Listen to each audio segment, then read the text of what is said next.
This poor guy never could have imagined it. The heiress of a powerful conglomerate family appeared absolutely flawless on the outside, but behind closed doors, she was completely helpless at basic life skills. She couldn't even drink water without spilling it all over herself. James was her male nanny. The catch? James came from an incredibly poor family. By all logic, these two were from completely different worlds and would never cross paths. But one day, after finishing his shift and walking past a school, he suddenly spotted a student ID card lying on the ground. Just as he was about to return it to the girl named Luna, he walked straight into the middle of a kidnapping. James had the heroic impulse to save her, but since he was no match for the attackers, all he could do was shout, "Stop!" That was enough to draw the kidnappers' attention. They decided to take James along for the ride too. As it turned out, Luna was the heiress of Japan's #1 conglomerate, with assets totaling 300 trillion yen. At that moment, James glanced over at the girl beside him. She looked like an angel and found himself completely mesmerized. Just then, Luna woke up. She wasn't panicked in the slightest. Instead, she stared blankly ahead and announced she needed to use the bathroom, and if they didn't let her go soon, she'd handle it right there on the spot.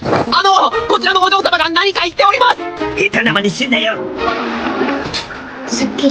Right then and there, whatever idealized image James had of Luna shattered completely. Luna then said she wanted some tea. The impatient kidnappers shoved a bottle of water in front of her. Somehow, Luna managed to spill it all over herself just trying to drink it. Turns out she had never used a bottled water in her life. Seeing this, James sighed and moved to help her drink. Noticing the floor was all wet, he told her to move to a different spot. Luna took one step and immediately faceplanted on flat ground. Her clumsy, adorably ditzy behavior actually made James laugh. He reached over and brushed the hair out of her face, warning her not to touch where she'd fallen since it might be covered in bacteria. That earned him some serious points with Luna. Luna told James not to worry, help would be coming soon. James was totally confused. Then, out of nowhere, Luna lay down flat on the floor and asked to use James's thigh as a pillow. James didn't say no.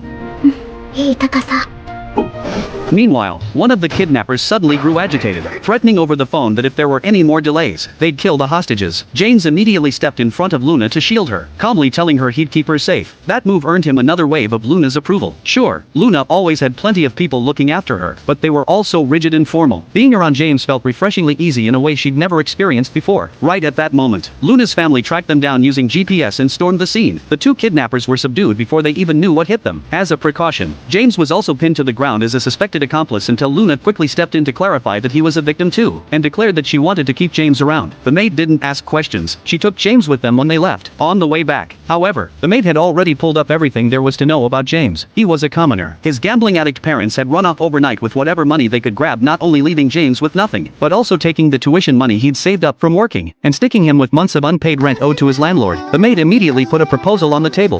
James